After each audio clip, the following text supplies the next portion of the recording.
मल्लिकार्जुनाय नमः। ॐ महाकालेश्वराय नमः। ॐ ओंकारेश्वराय नमः। ॐ वैद्यनाथाय नमः।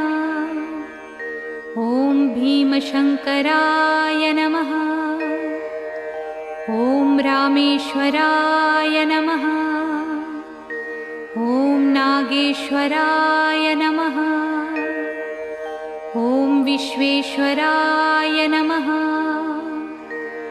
ॐ त्र्यंबकेश्वराय नमः।